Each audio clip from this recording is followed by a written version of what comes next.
Buenas noches, hermanos. Entonces, vamos a seguir estudiando el libro de Ruth, ¿cierto? Comenzamos la vez pasada el libro de Ruth. Entonces, vamos a ir ahí al capítulo 1 y vamos a hacer un pequeño repaso y continuamos en donde quedamos.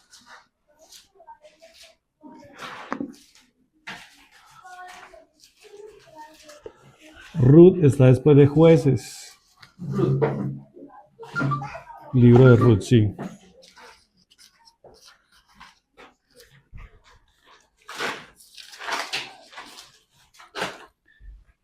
Entonces, Ruth capítulo 1.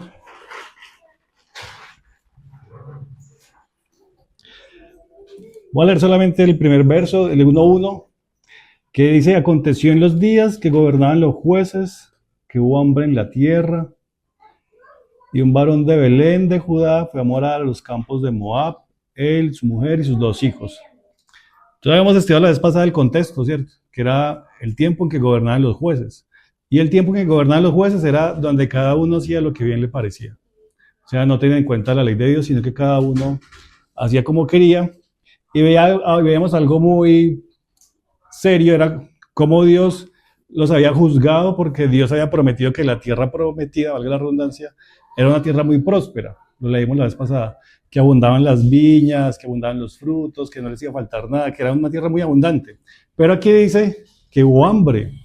Entonces hemos visto que era un juicio de parte de Dios por lo que ellos habían dejado su ley. Se habían venido en pos de otros dioses. Entonces Dios los entregaba en manos de sus enemigos venían, se llevaban los cultivos, los sometían, entonces ellos se arrepentían y luego Dios volvía y los liberaba. Estaban en ese proceso. Y aquí dice que hubo hambre en Belén, y resulta que Belén significa la casa del pan. Entonces es como contradictorio, ¿cierto? O sea, la casa del pan y no hay comida. Entonces vimos que pasó eso, se va a vivir a Moab, se va a vivir Elimelech con su esposa, que su esposa es Noemí, sus 2 hijos. Allá se casan sus hijos, pero allá se mueren Elimelech, sus hijos, ellos mueren allá. Y entonces queda Noemí con las nueras. Ella entonces, Dios vuelve y visita a su pueblo, escuchan que hay otra vez comida en Belén, entonces regresan. Y al regresarse entonces, sus nueras iban a venir con ella, ¿sí? Vamos a leerlo. Por ahí ella le estaba advirtiendo en el 11. Aquí es cuando se van a regresar. Le dijo, y Noemí respondió: volveos, hijas mías, para que habéis de ir conmigo.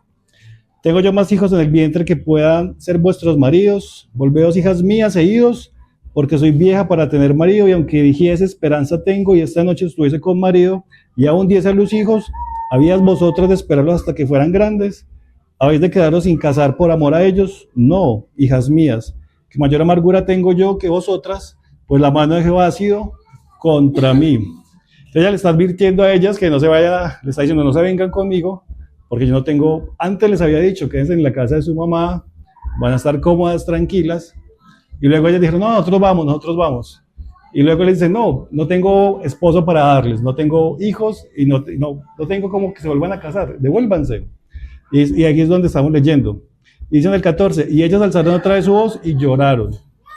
Y una de ellas, Orfa, dice, besó a su suegra, mas Ruth se quedó con ella. Entonces Orfa sí se devuelve, la besa como despidiéndose, y Ruth sigue con ella. Y veíamos acá lo que dice después en el 15. Y Noemí dijo: he aquí, tu cuñada se ha vuelto a su pueblo y a sus dioses. ¿Se acuerdan que veíamos que Moab era una figura de lo que somos nosotros sin Cristo, ¿cierto? Del mundo, de nuestro pasado. Y que cada uno de nosotros tiene que salir de allá, porque somos gentiles, así como Moab era un pueblo gentil, y llegó el testimonio a Moab. O sea, Ruth conoció el testimonio del Dios de Israel por medio de Noemí. Entonces, una de ellas se devuelve, pero la otra, que fue Ruth, decide seguir el camino. Entonces, cuando dice acá que Orfa se devolvió a sus dioses, nos referíamos la vez pasada a todos aquellos que han escuchado el mensaje, ¿cierto? En algún momento han querido caminar en pos del Señor, pero se han vuelto atrás por sus dioses, por su estilo de vida que tenían antes, porque no pagan el precio. Pero hay otros creyentes, como Ruth, que es la figura que estamos viendo, que mire lo que responde en el 16. Respondió Ruth: no me ruegues que te deje y me aparte de ti, porque donde quiera que tú fueres, iré yo, y donde quiera que vivieres, viviré. Tu pueblo será mi pueblo. O sea que ella está renunciando a su propio pueblo. Ella ya no va a ser Ruth de Moab, sino que va a adquirir, digamos que la nacionalidad israelita, ¿cierto? Porque está diciendo tu pueblo, o sea, el pueblo de Noemí va a ser mi pueblo. Y luego dice, tu Dios será mi Dios. Y veíamos que Noemí era una figura del pueblo de Israel, ¿cierto? Porque a través del pueblo de Israel llegó el testimonio de salvación a ella. Y ella cuando dice, tu Dios será mi Dios, es cuando nosotros como creyentes decimos, el Dios de Israel va a ser nuestro Dios. Ese es el Dios verdadero, ese es el Dios al que creemos. No hay otro Dios como Él. Y hemos renunciado a lo que éramos antes, sin el Señor. A lo que éramos antes en el mundo, cuando no le conocíamos, y hemos dejado eso para seguir al Señor ahora, que es la confesión que está haciendo ella. En el 17, donde tú murieres, moriré yo, y allí seré sepultada.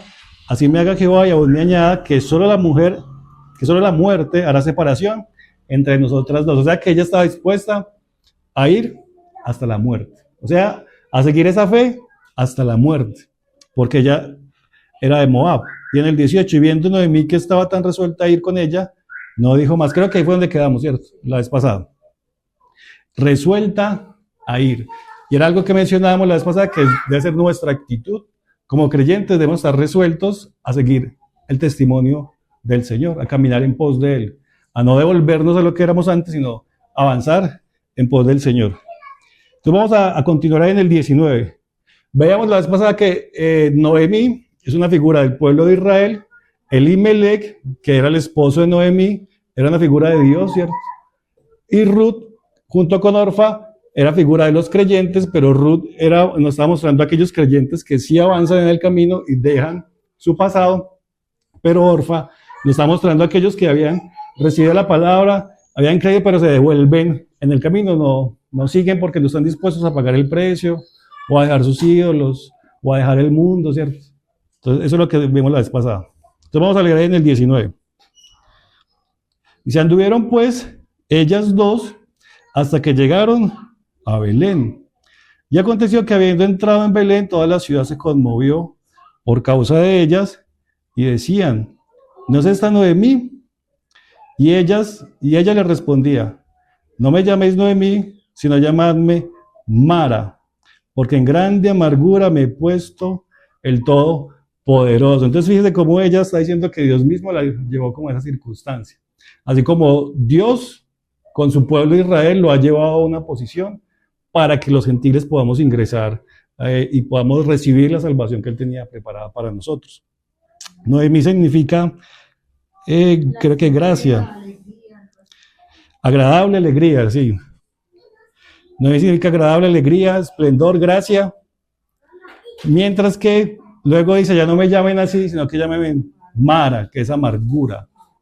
Entonces, fíjense la manera en que Dios la trató a ella para poder incluir a Ruth en el plan, ¿sí? Para poderla salvar, así como Dios ha tratado fuertemente al pueblo de Israel para que los creyentes podamos ser insertados también ahí en su plan. Sigamos ahí en el 20. Ella respondía en el 21. Lo que ella decía, yo me fui llena, pero Jehová me ha vuelto con las manos vacías. Claro, porque ella se fue con los hijos y con el esposo. Y ahora se volvió sin el esposo, sin los hijos, solo con su nuera. Jehová le respondía en el 21, yo me fui llena, pero Jehová me ha vuelto con las manos vacías. ¿Por qué me llamáis Noemí? Ya que Jehová ha dado testimonio contra mí y el Todopoderoso me ha afligido. Está expresando ahí la circunstancia por la que ya ha tenido que pasar, ¿cierto? Y en el 22, así volvió Noemí y Ruth, la moabita, su nuera con ella, volvió a los campos de Moab y llegaron a Belén al comienzo de la siega de la cebada. Nosotros vamos a ir viendo que cuando mencionan a Ruth, dice Ruth la moabita, pero se está refiriendo, o lo dice de esa manera como para recordarnos de dónde venía, ¿cierto? Pero ella misma ya dijo que su Dios será mi Dios y tu pueblo será mi pueblo. O sea, ella misma ya reconoció, y el hecho de que estuvieran dando ahí en pos de ir con Noemí está mostrando que ya había renunciado a lo que ya era antes, ¿cierto? Entonces llegan a Belén. Recuerde que Belén se llama, significa casa del pan, y llega en el tiempo de la siega de la cebada. Eso es más o menos entre abril y marzo, porque la cebada está lista primero para ser segada antes que el trigo. Entonces, en este lugar hacían pan, también hacían pan de cebada, como también hacían pan de trigo, pero esta época que está mostrando aquí es más o menos abril o marzo, porque es el momento cuando está lista esta cosecha. Y cuando dice segar, se refiere a que tenían que coger el cereal y cortarlo. Segar es cuando tienen que cortar para sacar el grano, que es diferente a cosechar cuando uno de un árbol va y coge el fruto, eso es cosechar. Pero cuando yo cojo, por ejemplo, una naranja, yo no tengo que cortarle el árbol de naranja, yo solo le saco el fruto. Pero cuando ellos dicen segar, tienen que cortar completamente toda la mata para luego poder sacar el grano y luego poderlo trillar. Entonces, por eso dice acá que es el comienzo de la siega de la cebada. Ese es el contexto en el que llegaron. Entonces, ahora sí vamos al capítulo 2. Vamos a leerlo en el 2.1. Dice, tenía Noemí, y aquí aparece Booz, un pariente de su marido, hombre rico de la familia de Elimelech, el cual se llamaba Booz. Booz significa fuerza, el que es fuerte, Booz. Y aquí aparecen unos atributos de él, dice que era pariente y que era de la familia de Elimelech. Además que era rico, Este Booz es una figura de Cristo. Ya vamos a ir viendo atributos de él y vamos a ver que él es figura de Cristo porque él finalmente termina casándose con Ruth, ¿sí? Aquí hay dos atributos importantes. Dice que era pariente del marido de Noemí. O sea que ese habla de un parentesco. Pero aparte dice que era de la familia de Elimelech. O sea que era familiar de Elimelech. Entonces acuérdense que Noemí es una figura del pueblo de Israel y al decir que Booz es pariente del marido de Noemí, está hablando de un parentesco que hay entre Israel y Booz, o sea, Jesús. Y eso se ve que pues Jesús viene del pueblo de Israel, ¿cierto? De la nación judía viene Jesús. Eso muestra su naturaleza humana. Pero aparte dice que era de la familia de Elimelech. Y acuérdense que Elimelech está representando o es una figura de Dios Padre. Entonces cuando dice acá que Booz es familia de Elimelech, está refiriendo al lazo familiar que hay entre Dios Padre con Jesús. O sea, está hablando del aspecto divino de Jesús. ¿Sí me hago entender? O sea, por un lado el hecho de que hable de un parentesco, habla del aspecto humano. Pero el otro que hable de la familia de Elimelech, cuando hemos tomado o hemos visto que Elimelech es figura de Dios, está hablando del parentesco divino.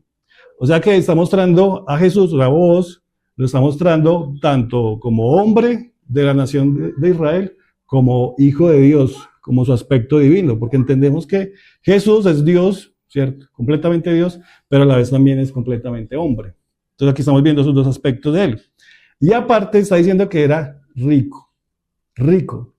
Y tengan en cuenta que hace un momento, bueno, o años antes, habíamos visto que hubo hambre en esa región. Entonces, ¿cómo es posible que él siga siendo rico cuando hubo hambre años antes? O sea, cuando no hubo cosecha, cuando no hubo que segar, cuando no hubo que comer. Aún así seguía siendo rico. ¿Sí me hago entender? Está mostrando la riqueza que hay en Cristo, que es diferente a la riqueza que nosotros tenemos concebida en el mundo natural o material. ¿Ustedes se acuerdan qué dice la Biblia acerca de la riqueza de Cristo? Vamos a leer dos pasajes. Vamos a ir a Romanos. Primero, Romanos, capítulo 11, y ya volvemos a Ruth.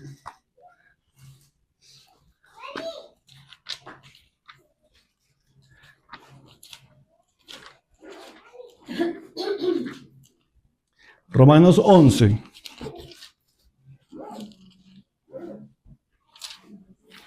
Desde el verso 33.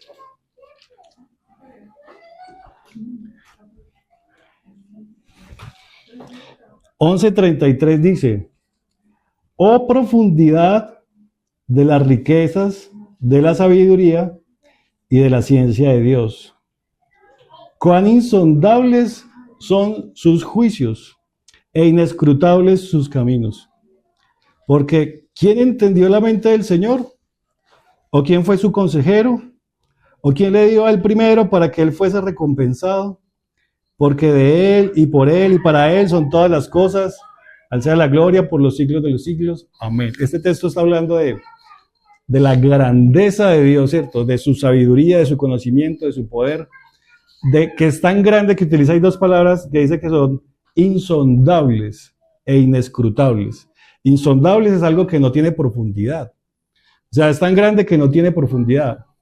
Insondable. Y inescrutable es que no se puede contar. Entonces imagínense cómo es de grande que aún en nuestra cabeza no alcanzamos a entender la grandeza de él. Si el hombre ha podido ver que el universo es supuestamente infinito, ¿cierto? Grandísimo el universo en lo que alcanzamos a entender. Yo a veces pienso, si el universo es tan grande para nosotros, ¿cómo es la grandeza del que lo creó? O sea, si uno no le alcanza a entender como la magnitud del universo, que esto que está pasando hoy se va a ver por allá muchos años después, por la velocidad a la que viaja la luz, ¿cierto? Y lo van a ver después. Es tan grande que Dios tiene que ser muchísimo más grande que eso para poderlo crear y sostener. Entonces aquí estamos viendo que Dios es grande, que es rico, pero no en nuestro sentido material, sino que Él es el poseedor de todo, es el dueño de todo, y también de la sabiduría y de la ciencia. Miren lo que dice Efesios. Vamos a ir a Efesios, capítulo 3, porque ese es un atributo que nos está dando allá en Ruth, que dice que vos era un hombre rico. ¿Sabes? Hablando acerca de Jesús como rico y poseedor de una manera abundante. Efesios 3:8. Está hablando Pablo acá y dice, a mí, que soy menos que el más pequeño de todos los santos, me fue dada esta gracia de anunciar entre los gentiles el evangelio, mira cómo lo llama, de las inescrutables riquezas de Cristo. Y aquí está hablando de riquezas, pero no está hablando de riquezas materiales, ¿cierto? Está hablando del evangelio, o sea, de la buena noticia, de la obra de Cristo, de lo que Él hizo por nosotros. Y es tan grande, es tan rico, que es inescrutable. O sea, nosotros por más que hablemos y lo veamos y lo veamos y lo contemplemos, nos quedamos cortos, porque es muy grande, ¿sí? Entonces es un atributo que está hablando acerca del Hijo, que el Hijo es rico, en el sentido de que es abundante y todo lo posee y todo es de Él, todo es para Él, como lo leímos hace un momento. Entonces volvamos a Ruth. ¿A dónde íbamos? Ruth capítulo 2. Ruth capítulo 2.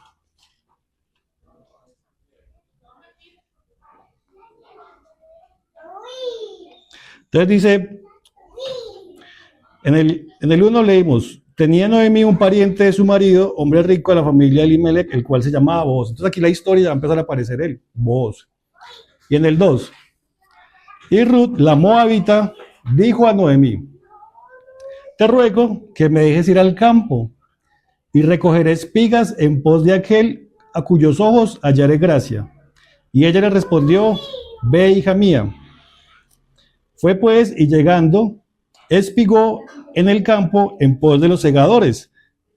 Y aconteció que aquella parte del campo era de Booz, el cual era de la familia de Elimelech. Entonces, fíjese, ya llegan las dos, no tienen trabajo, ¿cierto? Han perdido todo y llegan a buscar, pues, qué hacer, porque tienen que comer. Entonces ya dice que va a ir a espigar, y espigar es diferente a cegar, porque los segadores, como dice acá, en el 3 dice, ella fue llegando, espigó en el campo en pos de los segadores. Los segadores son los que cortan el cereal y lo van recogiendo, pero a medida que hacen ese proceso se va quedando en el piso, se van quedando algunas partes en el piso. Entonces lo que ella hizo fue espigar, fue recoger lo que dejaban los que estaban segando, los que estaban trabajando allá. O sea que ella iba a ir a recoger eso. Resulta que en la ley eso le permitían hacer a los extranjeros. Leámoslo en Levítico. Levítico 19, ya volvemos a Ruth. Levítico 19.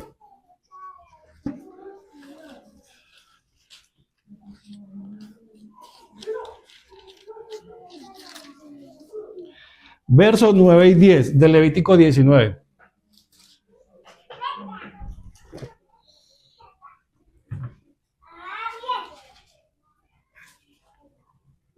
Dice, cuando ciegues la mies de tu tierra, la mies se refiere a los cereales, no segarás hasta el último rincón de ella, ni espigarás tu tierra cegada. O sea, está refiriendo, no vaya a recoger lo que usted ya cegó, lo que le quedó. Dice en el 10, y no rebuscarás tu viña, o sea, como vaya a escarbar y sacarse todo de allá, ni recogerás el fruto caído de tu viña. Para el pobre y para el extranjero lo dejarás.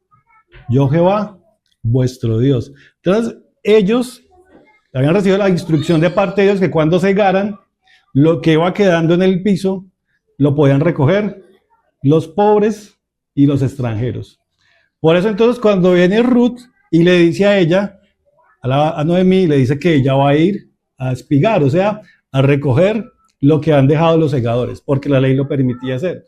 Por eso ella fue a hacerlo, ¿sí? Y fue a buscar un campo donde podía hacerlo, porque estaban en la época en que era la siega de la cebada, como leímos hace un momento. Entonces ella termina llegando a los campos de Booz, el familiar de Elimelech. O sea que donde ella fue a trabajar, un campo que le pertenecía a Booz. Ahora, ese trabajo de espigar, de recoger lo que queda, era un trabajo como en segundo plano, porque se tenía que esperar a que pasaran los segadores, que ellos recogieran, se llevaran la parte que ellos iban a segar, ¿cierto? Y de acuerdo a lo que quedara, era que ella podía recoger. Ella tenía que esperar el trabajo que hacían los demás y tenía que esperar que le dieran permiso de trabajar allá. Pero mira el detalle, llegó a los campos donde vivía Booz, o sea, al campos que le pertenecían a Booz, al familiar, que era el familiar de Noemí, el familiar de Elimelech, o sea, el pariente de Noemí, familiar de Elimelech, allá fue donde llegó. O sea, que llegó al lugar donde es señor y dueño Booz. Eso va a ser importante para lo que vamos a mirar. Sigamos leyendo ahí en el 3, en el 4. Y aquí que Booz vino de Belén. Vean esa frase. Booz vino de Belén. Belén significa ciudad del pan. Y Booz es una figura de Cristo. ¿Y dónde fue que nació Jesús? Años después en Belén, ¿cierto? Nació en Belén. O sea que estaba mostrando, o lo que estaba diciendo, que de Belén iba a proveer venir el pan que del cielo descendió, que es Jesucristo. Entonces Booz vino de Belén y dijo a los segadores. Entonces cuando llega al lugar donde están trabajando, dice, Jehová sea con vosotros. Y ellos respondieron, Jehová te bendiga. Como que al saludarse, es como cuando nosotros decimos bendiciones. Sí, amén, algo así.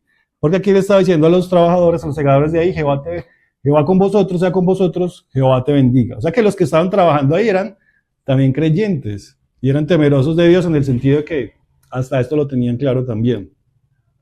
Y dice en el 5, y aparece otro personaje, y Booz dijo a su criado, el mayordomo de los segadores. O sea que en ese campo donde están los segadores, que son siervos de Booz, del campo que le pertenece a él, en donde ahora Ruth comenzó a espigar, hay un encargado, hay un mayordomo. Aquí le dicen criado. Para nosotros la palabra criado puede sonar un poco despectiva, pero criado se refería a aquel que era como la mano derecha del propietario. ¿Se acuerdan? Cuando Abraham mandó a su criado a buscar la esposa para Isaac, ¿cierto? Él se llamaba Eliezer. Y un momento que Abraham no tenía hijos y le dijo a Dios, no tengo heredad y va a ser el heredero este criado que tengo. O sea, el criado era el encargado de heredar. O sea, a ese nivel, si no tenían hijos, los dueños, el criado heredaba. Entonces, era una persona de mucha confianza y que tenía la autoridad del dueño y que se encargaba de administrar lo del dueño. En este caso, como Booz es figura de Cristo, el lugar donde están segando es el lugar donde están trabajando para él. Aquí aparece un mayordomo. Ya habíamos visto, no sé si se acuerdan cuando vimos la parábola del samaritano, del buen samaritano, que cuando cuando el Señor lleva al samaritano al mesón, hay un encargado. ¿Sí recuerdan? Y él le paga y le dice, cuídamelo hasta que yo regrese. Y ese encargado vimos que era el Espíritu Santo. Aquí mismo hay un encargado que es el que trabaja en la obra de su Señor. Y en este caso también este criado es una figura del Espíritu Santo. Él es el encargado de ir dirigiendo la obra junto con todos los que están ahí trabajando en el campo que le pertenece a su Señor, y su Señor es Booz, que es una figura del Hijo de Jesús. Entonces el criado, mayordomo de los segadores, y mira el testimonio que él da. ¿Quién es el criado? Booz preguntó en el 5, ¿de quién es esta joven? Y contesta el criado, el mayordomo, ese es el testimonio que él da acerca de ella. Es la joven moabita que volvió con Noemí de los campos de Moab. Como diciendo, es la gentil que era de por allá, pero que dejó eso y ahora viene a trabajar acá. Ahora está acá en medio de nosotros. Es una extranjera, ¿sí? Como diría nosotros, el Señor, ¿qué puede decir? Pues nosotros somos los gentiles que hemos decidido seguir al Señor y dejar atrás el mundo para ir en pos de Él y venir a trabajar en la obra de Él. O sea, el hecho de que ella esté ahora trabajando en los campos de Booz está mostrando cómo la iglesia debe ir ahora en pos de su Señor y trabajar en los campos o en su obra, o sea, en lo que le pertenece a Él, en sus negocios. ¿Se acuerdan cuando el Señor Jesús decía, en los negocios de mi Padre me es necesario estar? Entonces ahora la iglesia debería tener ese sentir. Bueno, ahora vamos a trabajar para el Señor, ¿sí? Ahora ya no trabajamos más en Moab, trabajemos para el Señor, sirvámosle al Señor en su obra, en lo que Él quiera que hagamos, donde el mayordomo es el Espíritu Santo. El Espíritu Santo es el que coordina su obra y está ahí mostrándonos qué deberíamos hacer. Entonces el testimonio que está dando, y en el 7, y ha dicho, entonces ¿qué dice ella? Te ruego que me dejes recoger y juntar tras los segadores entre las gavillas, que era lo que permitía la ley. Si ella no estaba haciendo nada aparte. Entró pues y está desde por la mañana hasta ahora sin descansar ni aún por un momento. Y eso habla de la diligencia que ella tuvo. Le correspondía ir detrás de los segadores, sí, pero estaba ahí todo el tiempo esperando y recogiendo, y recogiendo. Y eso habla de nosotros, como creyentes, que debemos ser diligentes delante del Señor, sin descansar, porque uno muchas veces se quiere tomar vacaciones, ¿cierto? No, pero una reunión, no sé, un festivo, y dice, uy, no, como difícil, ¿sí? O madrugar, o servir al Señor. Hay días que uno a veces no quiere, pero aquí lo que está mostrando ella es que diligentemente estaba sirviendo sin descansar. Y así tenemos que hacer nosotros como iglesia delante del Señor. Señor, ¿qué quieres que hagamos y dónde hay que servirte? ¿Cómo hay que servirte? ¿Qué debemos hacer? ¿A dónde hay que ir? Y deberíamos hacerlo diligentemente, porque esta es la obra de Él. Esos campos que eran de Booz, es la obra de Él, ¿cierto? No es nuestra obra. Y pedimos al Señor, Señor, dirígenos para saber en qué debemos trabajar en tu obra, porque es la obra de Él. ¿En qué debemos ocuparnos? Quiero que leamos un versículo en Juan, capítulo 17, que está muy relacionado con esto.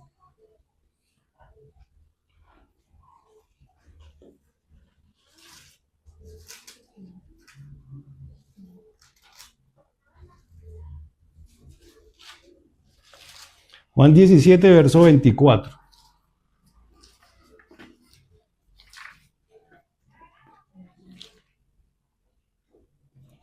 Vea lo que dice. Es la oración del Señor Jesús antes de que lo crucificaran. Dice, Padre, aquellos que me has dado, quiero que donde yo estoy, también ellos estén conmigo, para que vean mi gloria que me has dado, porque me has amado desde antes de la fundación del mundo. Miren estas frases. Aquellos que me has dado, quiero que estén donde yo estoy ahora. Entonces, ¿a dónde fue que terminó llegando Ruth? A los campos de Booz, ¿sí? O sea, donde estaba Booz, quien finalmente le iba a redimir. O sea que así como el Señor tiene el deseo de que nosotros estemos ahora donde Él está, como lo dice acá. Quiero que donde yo estoy, también ellos estén conmigo. Y ese debería ser nuestro deseo, querer estar a los pies del Señor, donde el Señor está. Y luego dice, para que vean mi gloria que me has dado. ¿Qué pudo contemplar Ruth cuando va a ese campo y se da cuenta que todo ese campo donde ella está segando, el dueño es Booz? Y llegó Booz y vio que tenía un criado, y vio que tenía unos segadores, y vio que tenía toda esa riqueza que contempló ella. Ella pudo ver la gloria, por decirlo de alguna manera, pudo ver lo rico que él era, o sea, lo que él representaba en ese campo, porque era el dueño de ese campo. ¿Sí me hago entender? Sí, tenía autoridad, tenía autoridad. Lo vio la autoridad que tenía, ¿cierto? El poder, vio cómo lo reconocían cuando lo saludaron, vio que todo eso era de él, donde ella estaba siendo ahora alimentada y donde estaba trabajando. Y eso debe ser la iglesia. La iglesia, como dice acá, para que podamos ver la gloria de él. O sea, debemos ir a trabajar en la obra del Señor y que podamos contemplar lo que él es. Y que podamos contemplar su autoridad, podamos contemplar su soberanía, su gloria, su poder, que podamos dimensionar un poco lo que él ha hecho y a dónde nos ha permitido a nosotros estar con él. Porque éramos extranjeros, ¿cierto? Éramos lejanos, no lo conocíamos y ahora el Señor nos ha incluido en su iglesia y también nos permite trabajar para él. Entonces, cuando ella lo contempla, está pasando lo que dice aquí en Juan, que ellos estén donde yo estoy, así como Ruth termina llegando allá a los campos de Booz, y que ellos puedan ver mi gloria, que nosotros podamos ver la gloria del Señor. Y que si nos hace falta, Señor, necesitamos conocer más de ti, permítenos conocer más de ti, que podamos contemplar la magnitud de tu obra. Como hace un momento leíamos, las inescrutables riquezas de la gloria de Cristo, ¿cierto? Su poder, ¿cierto? Todas, que podamos entenderlo y contemplarlo cuando trabajamos para Él. Ahora, quiero que leamos otro texto relacionado a cuando dice que ella desde la mañana hasta la tarde estuvo todo el tiempo trabajando diligentemente. Mire lo que es Efesios, capítulo 6. Efesios y capítulo 6.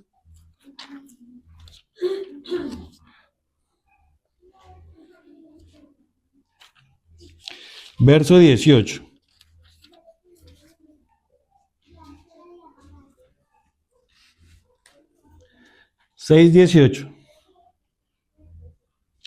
Dice, orando en todo tiempo, ¿verdad? La expresión, en todo tiempo, así como ella diligentemente desde la mañana hasta la tarde estuvo todo el tiempo trabajando para el Señor quiere que en todo tiempo, en este caso dice orando en todo tiempo, con toda oración y súplica en el Espíritu, y velando en ello con toda perseverancia y súplica por todos los santos.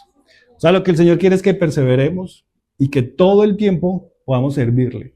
No quiere decir que todo el tiempo vamos a estar encerrados orando, porque esto no nos exime de nuestras actividades y responsabilidades cotidianas, porque ahí está diciendo que en todo tiempo orando en el Espíritu. O sea, en mi interior, si puedo estar en comunión con el Señor, diciéndole, Señor, tú eres quien me guía, tú eres quien me ayuda, tú eres el soberano, permíteme aprender de ti en cada circunstancia en la que me encuentre, en donde estoy trabajando, cuando estoy almorzando.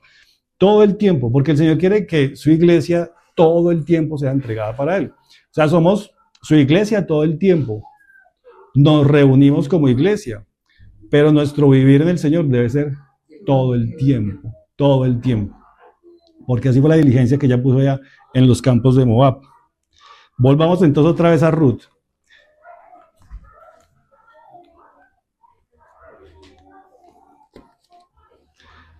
Ese es el testimonio que da el Espíritu, bueno, que da el mayordomo, ¿cierto? Es el testimonio que el mayordomo dio acerca de ella, así como el Espíritu debería dar testimonio de nosotros y decir, uy, estos hermanos diligentes, estos hermanos tan animados, estos hermanos tan comprometidos, ¿sí? Estos hermanos tan dispuestos. Vamos en el 8, ¿cierto?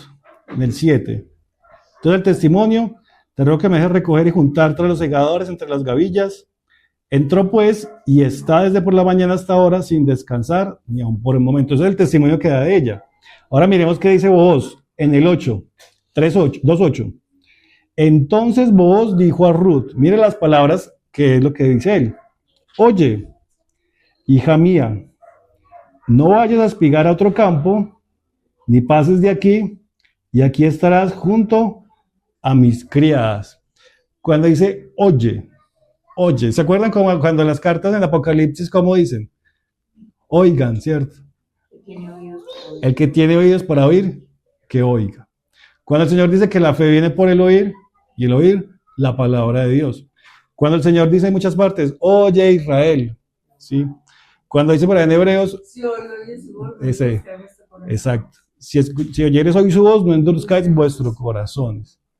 Y aquí es el llamado que él ya le dice, que dice voz a rudo, o sea, es como si el Hijo nos estuviera diciendo a nosotros, oigan, oigan mis palabras, porque es lo que le va a hablar. O sea, oigamos la palabra del Señor. Oye, hija mía. O sea que ya no la tomó como extranjera y extraña, sino que la recibió, ¿sí? La recibió. Hija mía. Así como el Señor a nosotros, por eso dice la Biblia que ya no somos extranjeros, ni advenedizos, ni extraños, sino que somos conciudadanos de los santos. O sea, el Señor nos termina adoptando. Pero eso es a raíz de que hemos creído en Él, ¿cierto? Hemos decidido dejar el mundo, decidimos andar en pos de Él. Entonces Él nos ha recibido y aquí le dice, hija mía. Y luego le dice, no vayas a espigar a otro campo. Como queriendo decir, trabaje aquí en mi campo, pero no se vaya a buscar sustento a otro lado, a otro lado. Y uno muchas veces, por buscar sustento, termina dejando el trabajo para el Señor y se va a buscar su sustento en otro lado. ¿Sí me va a entender? Cuando el Señor nos ha pedido que trabajemos para Él y que Él se va a encargar de sostenernos, ¿cierto? Que se va a encargar de proveernos lo que necesitamos, y le está diciendo a ella, no se vaya a ir para otro campo, trabaje en el mío, ¿sí? Pero cuando uno se va para otro campo, si ella hubiese decidido irse para otro campo, seguramente puede ser que le daban una mejor ración, o le daban otros privilegios, ¿cierto? Lo que fuera. Pero así nos pasa muchas veces a los creyentes, que el Señor nos pide trabajar para Él, o que hagamos su voluntad, ¿cierto? Que le sigamos, pero uno por el alimento, o sea, por el sustento, por un trabajo, por un negocio, decide abandonar la obra del Señor, el compromiso del Señor, y se va a buscar el sustento material y ha dejado el sustento realmente importante, que es el del Señor. ¿Me hago entender? El campo que el Señor nos ha puesto a nosotros es su obra, lo suyo, sus negocios, sus asuntos. Y muchas veces el creyente, nosotros terminamos negociando esto por nuestras necesidades humanas, ¿cierto? Porque nos sale un trabajo a la misma hora de la reunión, no sé cómo, o porque no puedo venir porque tengo que hacer otra diligencia. Entonces uno comienza a negociar lo que el Señor ha puesto para que trabajemos para Él, lo comienza a negociar con cosas de este mundo, cuando Él está diciendo que no trabajemos para otro campo. A eso también se está refiriendo, no se vaya a volver a Moab. ¿Para qué se va a ir a Moab si tiene este lugar donde puede seguir viniendo para que siga recogiendo las espigas? Y uno muchas veces también negocia eso con el Señor. Se vuelve atrás como el pueblo de Israel en el desierto. No, desde allá en Egipto teníamos comida. Éramos esclavos, pero teníamos comida. Sabíamos la comida segura. Pero uno muchas veces hace eso con el Señor. Se devuelve al lugar donde hay más comodidad o hay cierta seguridad humana cuando el Señor nos está ofreciendo trabajar para Él. Muchas veces el trabajo para Él no es tan visible o no es tan remunerado como un trabajo en el mundo. Porque acuérdense que es lo que estaba haciendo ella, recogiendo espigas. No tenía autoridad ahí, no tenía visibilidad, no podía decidir cuánto iba a llevarse. Dependía de lo que otros estuvieran haciendo, le tocaba ir ahí como detrás. Y así pasa con la iglesia. O sea, la iglesia delante del Señor está en trabajo para el Señor y esperamos en el Señor lo que Él nos corresponde hacer, por más mínimo que sea, ¿cierto? Por más invisible. A veces orar, nadie se da cuenta que uno está orando por otra persona, pero el Señor sí lo sabe y hace su trabajo ahí detrás. Y así como el trabajo de ella, que era un trabajo pequeño, mínimo, ¿cierto? Detrás, como detrás bambalinas, recogiendo de a poco según lo que los otros le permitieran, así mismo pasa con el Señor. Hay trabajos para el Señor que son muy invisibles, muy desagradecidos, porque uno no los ve, ¿cierto? Porque nadie le dice a uno, gracias, o porque uno no ve una recompensa en el momento, pero tengamos en cuenta que estamos trabajando en el campo del Señor, ¿sí? Que Él es el amo, tiene su mayordomo, y a nosotros nos dio un trabajo ahí, y nos corresponde hacer nuestra parte. Y el Señor se encarga con diligencia, así como lo está haciendo ella. No irnos a otro campo, por necesidades. Entonces dice, no vayas a espigar a otro campo, ni pases de aquí, o sea, no se vaya, quédese aquí. Y aquí estarás junto a mis criadas. Fíjese que en ese lugar donde está el trabajo del Señor, hay otros que están sirviendo también bajo la autoridad de Booz y bajo la autoridad del mayordomo. Esos otros que también sirven con Ruth, hace referencia a todos los seres espirituales, ángeles, arcángeles, querubines que Dios colocó, porque la Biblia dice en Hebreos que ellos son seres espirituales que están al servicio de los que han de ser salvos, ¿sí? Nosotros no los invocamos, no los llamamos, no son bajo nuestra autoridad. Dios se encarga de hacerlo, pero ellos están a nuestro favor, ¿sí?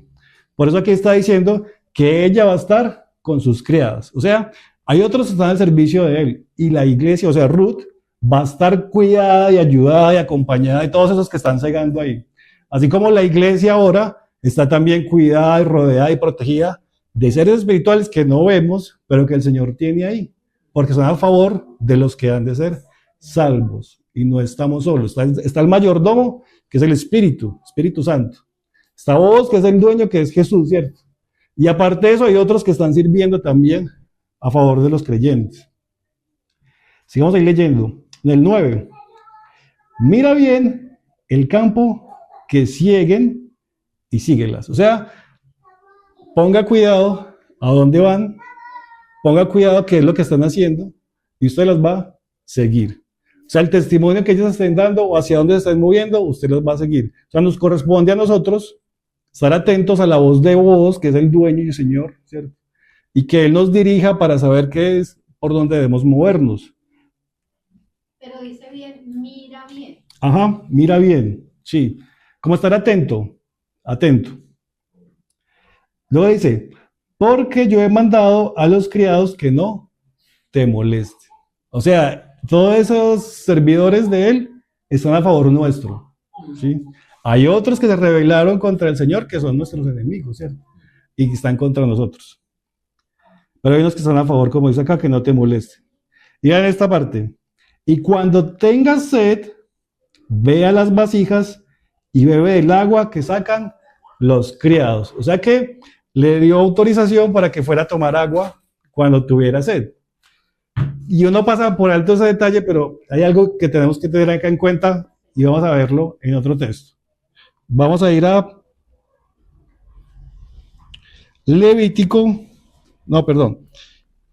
Deuteronomio 23. Deuteronomio 23. Sí, ya va a tomar agua.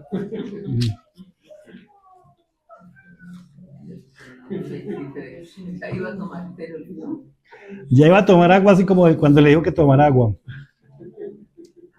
Deuteronomio 23:3. Vean esto tan serio y vean esto como contrasta con lo que vos le acaba de decir a Ruth. 23:3 dice, no entrará amonita ni moabita en la congregación de Jehová. O sea que los moabitas no pueden entrar al pueblo de Israel. Dice, ni hasta la 10ª generación de ellos. No entrarán en la congregación de Jehová para siempre. Mire la razón en el 4. Por cuanto no salieron a recibir con pan y agua al camino cuando salisteis de Egipto, y porque alquilaron contra ti a Balaán, hijo de Beor, de Petor, en Mesopotamia, para maldecirte.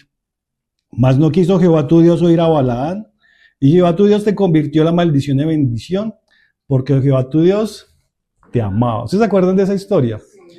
Ellos tenían que pasar por los campos de Moab, el pueblo de Israel.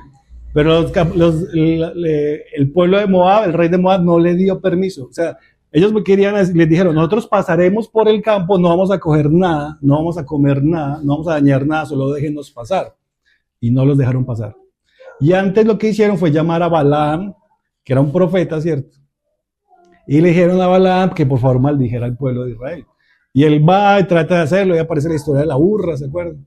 Y él trata de maldecir, pero dice, no, Dios me dice que no maldiga y los bendice. Pero entonces después a Balaam le pagan porque él les enseña cómo si los podía corromper. Y les dijo, manden sus mujeres, las mujeres de Moab, para que ellos forniquen con ustedes y así ellos se van a corromper. Y le pagaron a Balaam por haberles dado ese consejo y entonces así lo hicieron. Pero entonces miren la condenación que Dios les dice, que de ellos, los moabitas, no entrarán en la congregación de Jehová. O sea, no tenían permiso para ser parte de la nación de Israel, dice que hasta la 10ª generación, y da la razón, por cuanto no salieron a recibir con pan y agua al camino. O sea, como que ustedes los vieron venir y antes, en vez de haberlos ayudado, le hicieron la guerra, ¿cierto? Antes los hicieron corromper. Pero esto contrasta mucho con lo que acabamos de leer de vos. Cuando vos le dices, si tienes sed, ve y toma agua, ¿sí? Cuando a ellos, los moabitas, no les quisieron ofrecer a ustedes agua, o sea, al pueblo de Israel, ahora él sí estaba ofreciéndole agua a una moabita. Claro, el mismo. Tal cual. Y entonces noten cómo, ¿cómo, hermana? Que no excluya. No excluía. Se cumplen ahí varias cosas. Una, cuando él dice que él no paga mal por mal, ¿se acuerdan? Él mismo dice que sus enemigos lo maldecían y él no les profería maldición. Y no les pagaba de la misma manera que como lo trataban a él. Y él aquí está mostrando de que la gentil moabita, que es Ruth, había dejado a su nación. Ella ya no se consideraba moabita. Le decían Ruth la moabita, pues como para saber que había venido de allá, ¿cierto? Pero ella ya había dejado. Ya había dejado. Exactamente, exactamente. Ya ella había renunciado a lo que era y ahora estaba siendo recibida por ellos, porque de acuerdo a esto no podía haberla recibido. Yo no creo que ya hubieran pasado las 10 generaciones, no creo, no hice la cuenta. Pero él hubiera podido decir con todo derecho, qué pena, pero usted se tiene que devolver. Pero hace lo contrario, la recibe, le permite cegar y le da agua. Lo que no hicieron con nuestro pueblo antes, ¿sí ven? Y ahí se da cuenta uno que nosotros antes éramos enemigos de Dios y merecíamos que Dios cogiera y nos tratara de la misma forma como lo tratamos a Él, pero Él no nos pagó de esa manera, ¿sí? Antes, ¿qué nos dice Él? Como dice la hermana, vengan a mí los sedientos, que yo soy el agua de vida, ¿sí? Como cuando le dijo a la samaritana, que si tú supieras que eres el que te habla y el que te dice, antes tú me pedirías a mi agua y yo te daría de beber. Entonces, aquí está mostrando la gracia de Él, porque siendo un pueblo de Moab y con los antecedentes, no debería de haberle ni ofrecido agua, pero le ofrece agua y le permite tomar del agua que todos participan, mostrando que, por un lado, ella ya estaba dejando lo que era, y ahora estaba comenzando una vida nueva, como decir nosotros, estaba dejando el viejo hombre para vivir ahora en el nuevo. ¿Sí me hago entender? Eso está mostrando ahí, y está mostrando la gracia que Dios trae para nuestra vida, porque Él no nos ha pagado conforme a nuestras iniquidades. Él nos ha pagado conforme a su amor y su misericordia, ¿cierto? Él nos ha provisto salvación. Y nos ha provisto algo mejor de lo que nosotros antes éramos para con Él. Entonces volvamos ahí a Ruth.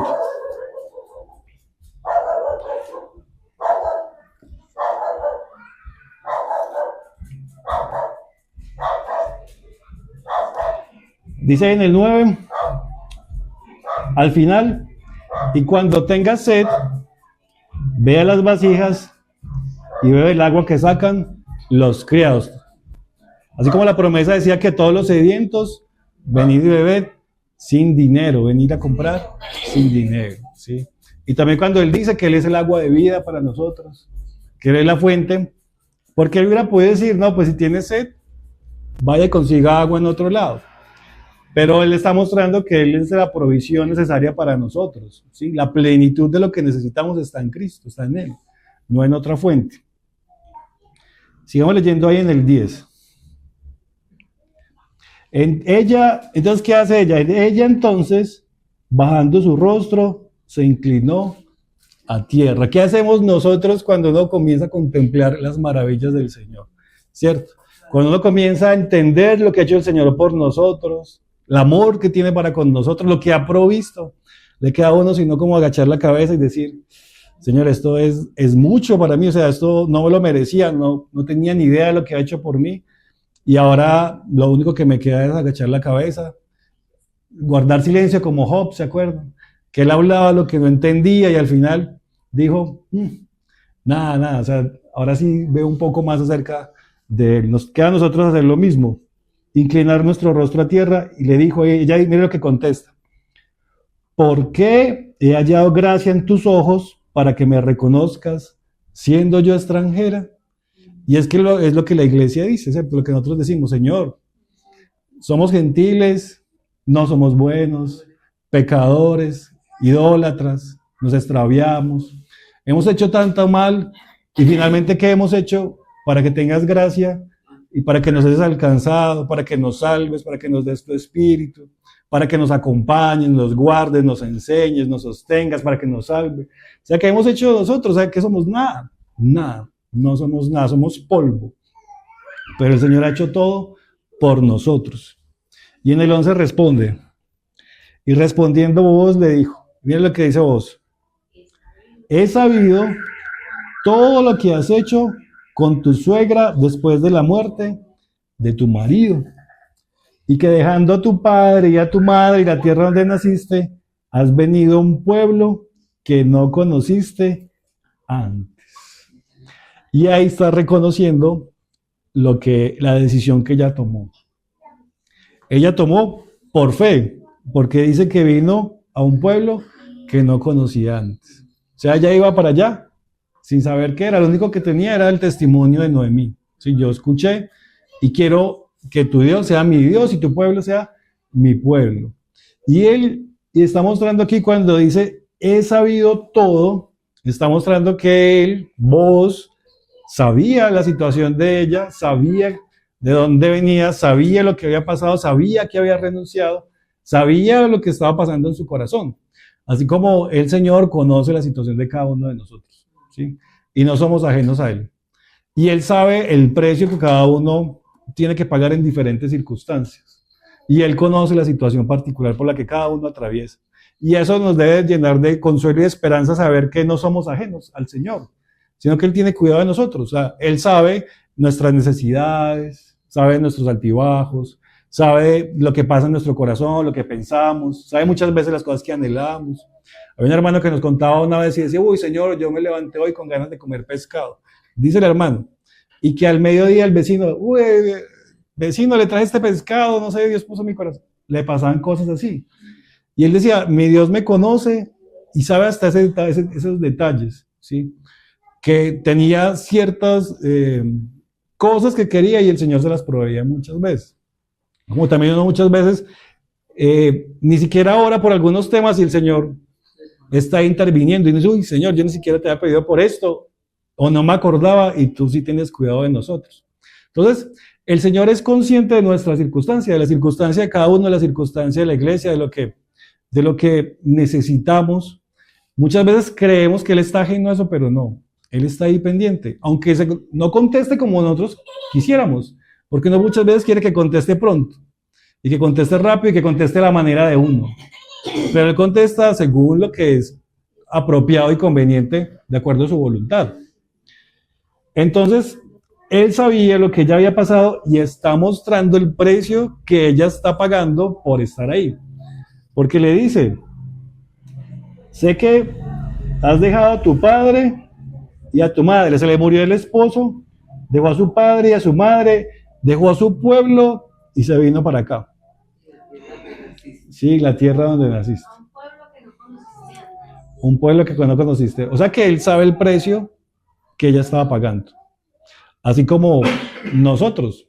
No muchas veces se frustra porque puede ser que la circunstancia que ve cierto hermano no es la misma que el otro, ¿cierto? Y el precio que pagan unos no es el mismo precio que pagan los otros por servir al Señor, por buscarle, o el nivel de compromiso. Muchas veces dice, uy, no, pero yo me comprometo, hago esto, pero los demás no, o no cumplen, o una responsabilidad tan pequeña y no la hacen. Pero aquí tenemos que ver que el Señor está hablando y está mostrando y está viendo el precio que cada uno está pagando, y de acuerdo a lo que cada uno está haciendo delante del Señor, también va a decir que va a recompensar la obra de cada uno. Eso nos tiene que llenar de esperanza, saber que el Señor ve eso en cada uno de nosotros, o sea, ve la obra que cada uno está haciendo y el precio que cada uno esté pagando. Y lo más importante es que lo reconozca Él, no que nos reconozcamos entre nosotros mismos, ¿sí? Porque uno podría estar esperando como que los demás reconocieran lo que estamos haciendo, pero lo más importante es que el Señor reconozca la obra que estamos haciendo por Él, en la obra de Él, ¿cierto? En el campo de Él, porque es su campo. Entonces mire lo que le dice en el 12. Jehová recompense tu obra, o sea, lo que ella está haciendo. y tu remuneración sea cumplida de parte de Jehová, Dios de Israel, bajo cuyas alas has venido a refugiarte. Estaba reconociendo que ella había adoptado el Dios de Israel, ¿sí? Ya no era la moabita. Y está reconociendo que sí, está pagando un precio alto, pero Dios asimismo va a recompensarle lo que ella está haciendo.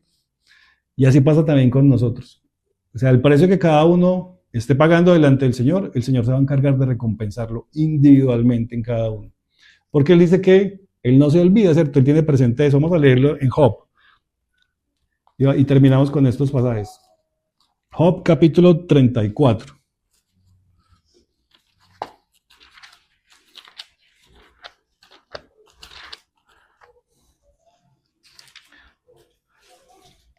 Job capítulo 34, versos 10 y 11.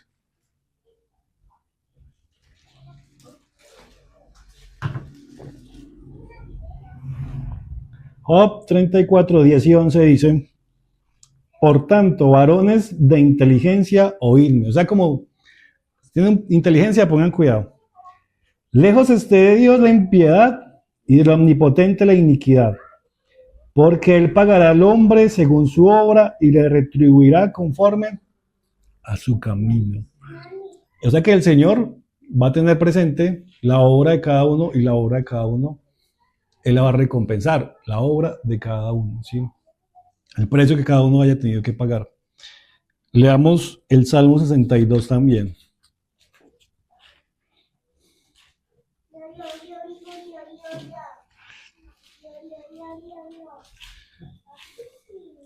Salmo 62, verso 12. 62, sí. 62, 12. Dice, y tuya, oh Señor, es la misericordia, porque tú pagas a cada uno conforme a su obra. Y hay otros pasajes que hablan acerca de lo mismo en el Nuevo Testamento, cuando dice que cada uno va a comparecer delante del tribunal de Cristo y cada uno va a recibir conforme a lo que haya hecho. O en 1 Corintios 3, que dice que la obra de cada uno va a ser juzgada. Exacto. Entonces, demos hasta ahí. Esto nos tiene que llenar de esperanza en el sentido de que el Señor nos ha permitido ahora trabajar en su obra, ¿cierto? No estamos solos, Él está con nosotros. Y para Él no es ajeno la circunstancia que cada uno atraviesa. O sea, Él la conoce, Él la sabe. Y de esa misma manera está ahí presente, proveyendo según lo que cada uno necesita y también atento para recompensar la obra de cada uno, ¿sí? Entonces dejemos hasta ahí, hermanos, y ya en la próxima continuamos con ahí donde vamos. ¿Listo? Gracias. Los hermanos, si quieran agregar algo más.